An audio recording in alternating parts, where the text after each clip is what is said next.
Howdy, like a light art here. Today we're going to look at two of my OCs, touch on some lore and world building, and then update their designs. At this point, I've mentioned a project I call Made of Light a few times on this channel. Well, I'd like to formally introduce you to the protagonist and deuteragonist. Say hello to Lenora and Ariadne. Now, I love all my OCs like my children, and these two are a couple of my favorites. Normally, I try to spare people from hearing me yap about them all day, like, but unfortunately, I can only hold that in for so long before I pop.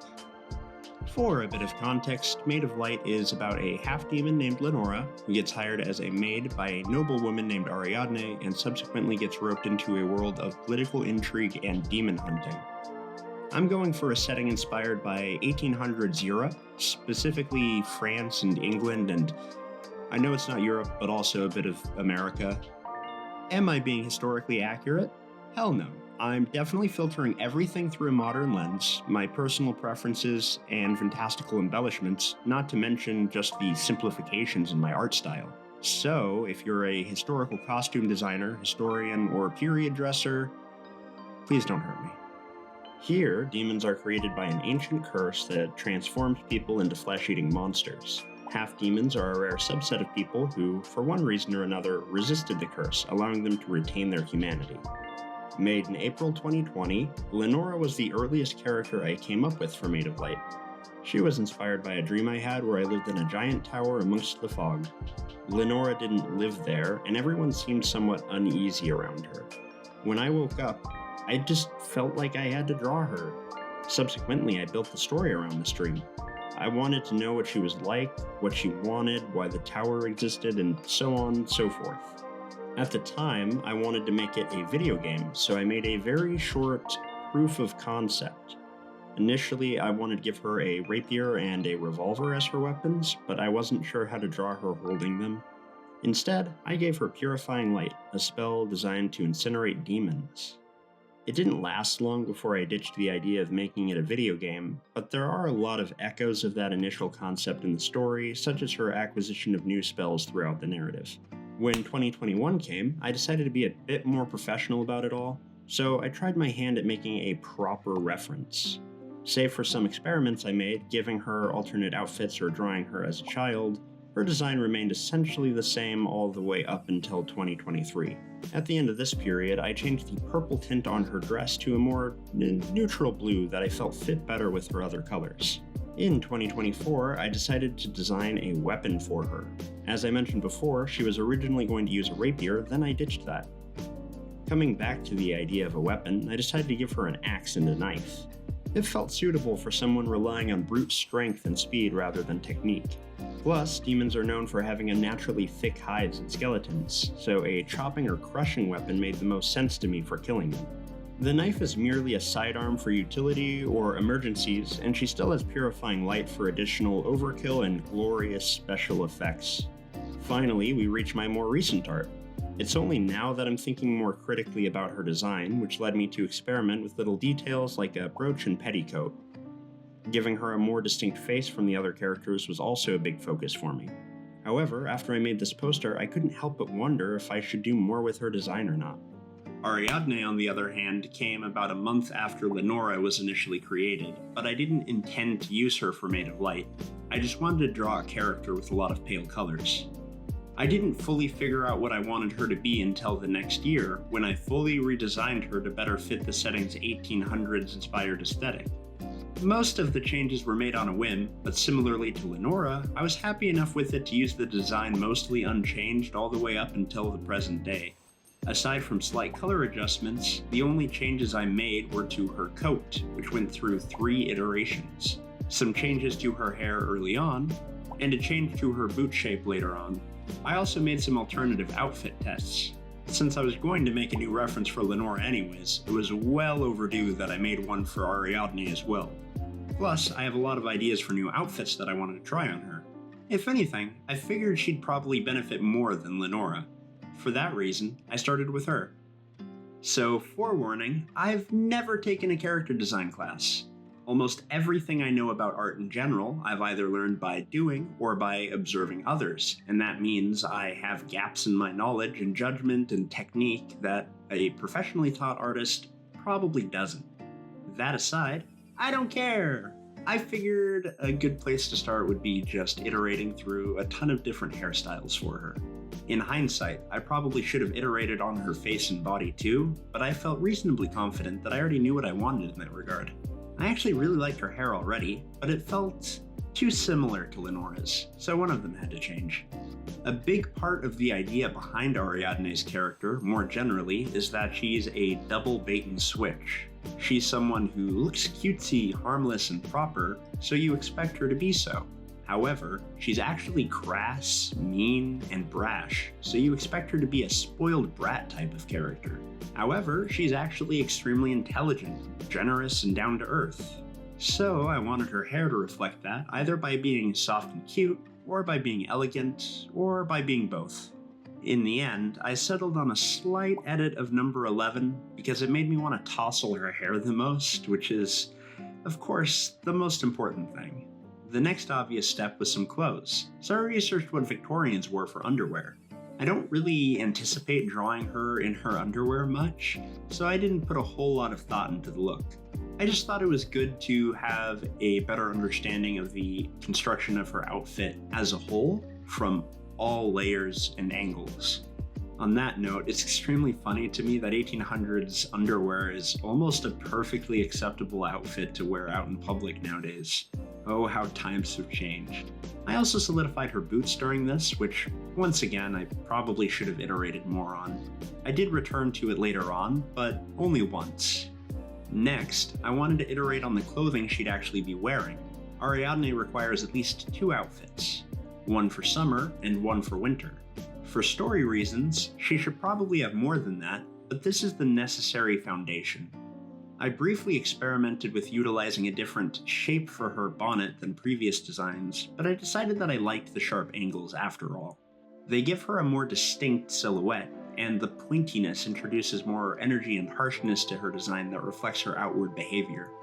On that note, you'll probably see me experiment with a few other hats in the future here, but the original bonnet design will stick in the end.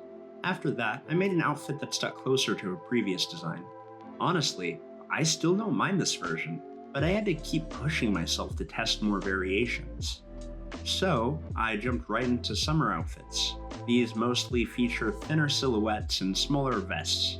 The first 2 outfits feature long sleeves, but I didn't like that for Ariadne.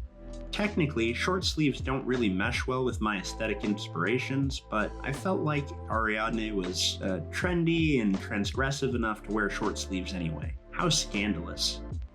I almost ditched the idea of a coat for the summer outfit altogether, but I liked this vest idea I got from Haru's design in Persona 5. The vest wraps around the body and highlights her chest, arms, and face in a way that I really like, though the effect isn't as pronounced here due to my eventual color choice. I also briefly tested out her original boots as opposed to the new ones. Didn't like them as much. Finally, I worked on her winter outfits. I wanted to give her something much softer and rounder for this, to really give the vibe of coziness. I ended up repurposing previous coat and skirt designs and adding in a sweater. To be honest, I really want to reiterate more on this outfit. Something about the coat specifically doesn't sit right with me, but I liked it at the time, so I moved on to making the final reference art. Even using the previous drawings as a base, it took a long time to make the final line art for all these outfits. Then, I did 3 other poses in different positions. In hindsight, I should have kept these in a neutral pose so that I could use them for proportion and height references, but I picked poses that would convey her personality instead. It ended up being an annoyed look, a pensive pose, a mocking smirk, and an elegant pose for some kind of dance, I guess. That's what I intended, at least. Then I spent a long time drawing each of these poses in every outfit variation. During this time, I made various small adjustments to her body and design to ensure it be as high quality as possible, such as making her arms smaller since they were a little bit disproportionate in my opinion. The final piece to the puzzle was making little emotion tests for Ariadne for further practice in expressing her character. I should make way more of these, but 4 felt like a solid number for presenting right now. Wow, if seeing all these poses and expressions don't make you want to just squeeze her like a little stress ball, then I must have really screwed up. That, or you just hate me, or hate fun, or both. Right at the end, I also just tacked on a little description of her character, just as a little cherry on top.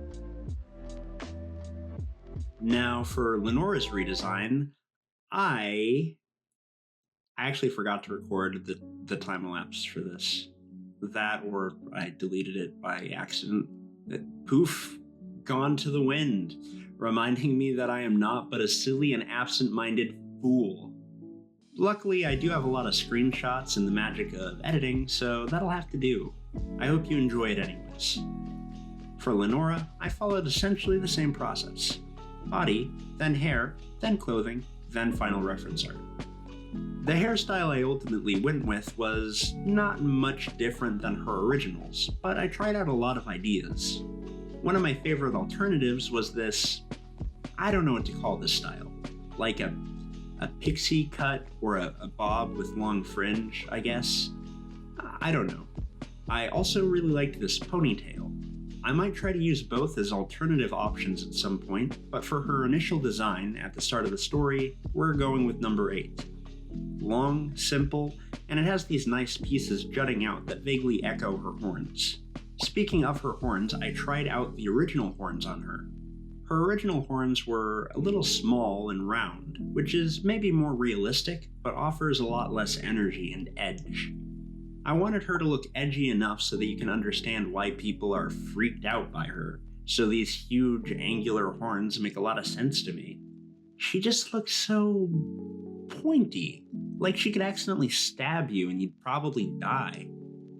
For her outfits, I wanted a different style of underwear compared to Ariadne's that still gave a similar period vibe. To me, these feel maybe more comfortable, but less stylish. Ideally, it was meant to reflect her position as living a life with comfortable affordances, but still below nobles like Ariadne. Likewise, her underdress is casual and stark white with no embellishments. There are no fancy trims or fun colors like Ariadne's dresses have. Even when you include her overdress, all that does is add a brownish black to her palette. Hopefully befitting a maid both in the world and from an audience's perspective, her outfit is pretty utilitarian. The later iterations didn't change much, save for adding some sharp, jagged trim to her apron. It does go against the utilitarian vibes I was going for, but it adds some extra personality to her design without disrupting the overall maid aesthetic. It probably makes her less period accurate and more cosplay-ish, but I think it works. I also experimented with a different neck piece, but I settled on a high neckline with a bolo tie and a brooch, which is what I previously had. Her winter outfits, on the other hand, took a bit more work, and I had 4 total variants.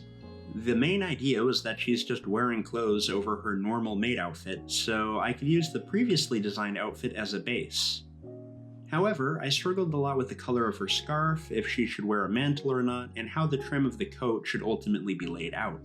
The design I ended up settling on was a combination of several of these test designs. Her final outfit is actually for her backstory. At the start of the story, she's being mistreated at an orphanage until fate leads her to being hired as Ariadne's maid. This necessitated an entirely new hairstyle, new horns, new underwear, and new clothes. I really wanted her to look poor and beaten down, so I settled on longer, messy hair and these dirty, thin, tan clothes. It might be a well-constructed outfit, but it's old, it's dirty, and it uses cheap fabric. On top of that, her horns have been sawed off and she hides her tail under her skirt. The winter variation is nearly the same thing, but with a dirty black coat. All of this was really just done so the reader could tell at a glance, hey, this lady's life sucks.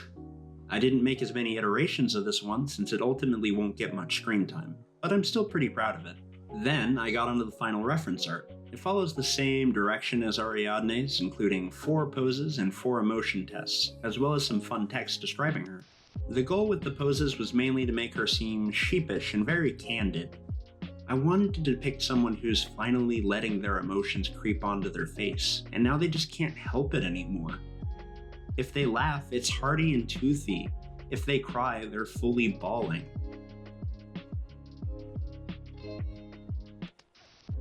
Hopefully, you can really feel Ariadne's influence on her throughout the story.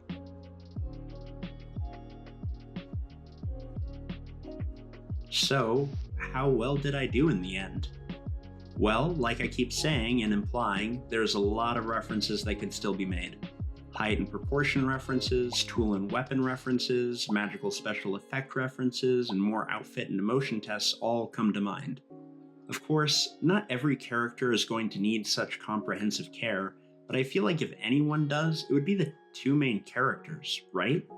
I think the only outfit I feel particularly unhappy with is Ariadne's winter design. I really like the variation without the additional coat and just the sweater, but the coat was a pain to draw, and I don't know if I think it looks very nice. I liked it at the time, but the more I look at it, the weirder it seems. I mean, short sleeves? Really? For a winter coat, I put on short sleeves. My logic was that the coat was mainly for style and the sweater was doing most of the work, but it still looks a little odd. But what do you think? Do you think their designs work well together? Aw, my two favorite little stress balls. Are their designs contrasting? Do they look like they belong to the same world and aesthetics? How do their designs contrast and reinforce their personalities? Most importantly, what did you like and dislike the most? These are all important questions I asked myself when I made these, and now they're all questions I'm asking you guys. Their designs are likely to continue evolving all the way up until I actually officially decide to make the final product, so there's a lot of time left for revision and improvement, because I move at a snail's pace. Oh, and about this final drawing you've been watching. I thought it would be good to use the new designs and references to make a nice little illustration. I thought it would be good fun to do a sort of isometric perspective, since I haven't really done that before. I've also never drawn a piano before, so that was a little different. I think I'm more or less happy with how everything turned out, but as always, I'm also reminded of my shortcomings as an artist and the things I need to improve. But that's okay. Part of the fun of art is improving and failing and not quite knowing what to do and then figuring it out and feeling all fuzzy inside. Whew, that was a lot more work than I expected, and there's still more I could add to it. Oh well. It always feels great when I finish a project that pushed my creative boundaries. Sheesh, this was meant to be an easy project, but it still took me ages. I guess I'm just inefficient and busy. In any case, you'll see Made of Light again here. Until then, more B&C and minor projects are sure to come. Subscribe for more 19th century underwear.